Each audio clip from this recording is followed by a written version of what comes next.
There's been several movies on the internet, on YouTube in particular, that show the value of hooking up a car alternator to a bicycle, usually exercise bicycles, to generate electricity.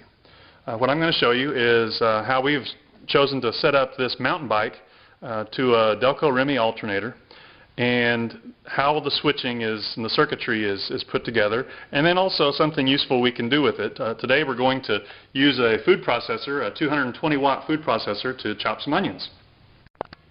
Many people, when they have tried to do this experiment, have used an exercise bike, and the problem with an exercise bike is that whatever speed you turn your pedals or your crank, that's the primary mover for the belt drive across a friction setting for an alternator sometimes.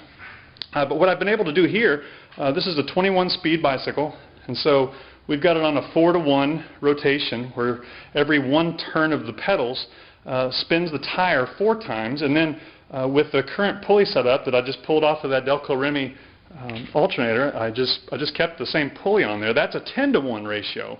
So one crank of the pedals turns the alternator 40 times. It's a 40-to-1 ratio.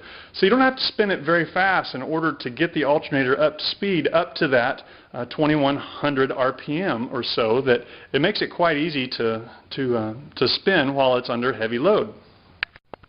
First, some basics about an alternator. An alternator is different than a generator in that there are no permanent magnets inside. Instead, you have a field or a rotor coil of wire with some metal plates, and then you also have a stator winding on the outside. And what happens if you just spin the rotor around the stator, then nothing happens because it's just a bunch of wires put together. There are no magnets on the inside. However, if you put a 12-volt charge on the interior coil, then start spinning it, then all of a sudden you have generated electromagnetic force, and the magnetism and the electricity running through the rotor is now inducing a field current in the stator. And it's from the stator that you get electricity, now induced electricity, coming out this post. Now, the problem with alternators is that you have to have power in order to generate power. So, as these alternators are in your car, when you turn the switch on your car, it is connected to a battery. So we have a 12-volt battery pack here. It's nothing large, just some AA's put in series to generate 12 volts. And when you turn the car on your battery, power is given or is directed to the alternator. And it's given through the post connections, as well as these voltage regulator and field sensing wires that come off of the switches that come off of your alternator. Using a bicycle, however, we don't have very much power as we do in a vehicle. So what we're going to do is we're going to start the bicycle running, which will get the alternator spinning, and then we will flip a switch to bring power to the alternator. I'll show you the switch up here at the top. It's just a switch that I can easily get to on the bicycle. And what we have done is that we have put the switch wires in line with the 12-volt battery pack. And then from the 12-volt battery pack, we have a line that goes to the alternator.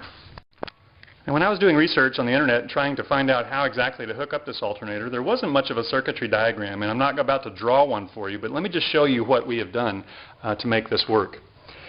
We've taken there's a field sensing wire and there is a voltage regulator wire, and these have to see 12 volts in order to maintain the current. All we've done is we've taken these and mounted them right back to the post. This is where the current comes out. So we just attach these to the post. It's the same thing as attaching it to the battery.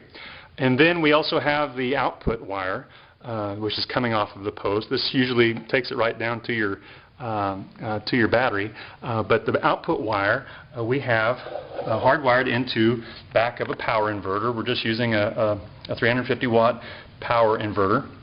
And then, of course, the black wire goes to ground. Here we've got it attached to the bracket, which is attached to the outer case of the alternator. The outer case serves as ground. So we have two ground connections. We have one coming from the battery. You'll see this wire going to the black on the battery pack.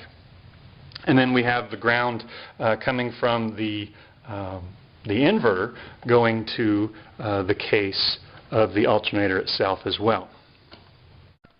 So first what we're going to do is bring the bicycle up to speed. I've got it in top gear, and so we're generating the maximum amount of spin possible. So you see right now that the battery still has about 11.5 volts on it.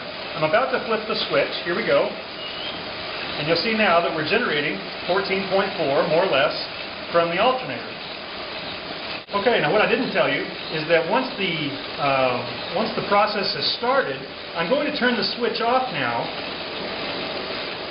And so you'll see it goes back to 12.2, but we are still creating 14.4 volts out of the voltmeter, or out of the alternator. So with the bike spinning, it's generating 14.4 volts. We can then use the inverted power to run a food processor, and in this case, we're going to chop an onion.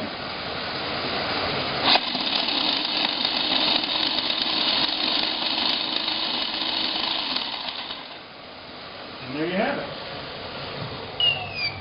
You can hear the inverter power down.